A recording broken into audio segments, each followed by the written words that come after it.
Палермо — город опасный.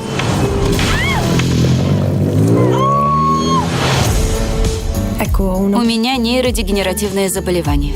Я вижу чувства других людей. Но скоро я сама перестану испытывать чувства. Очень интересно.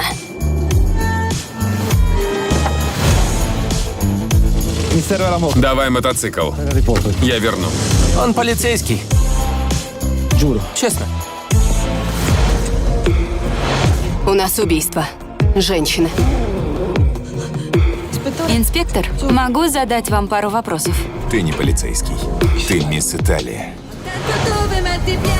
Ты случайно не влюбляешься в меня? Ты совершенно не в моем вкусе.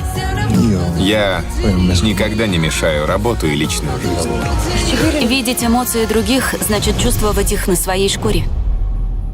А я какого цвета?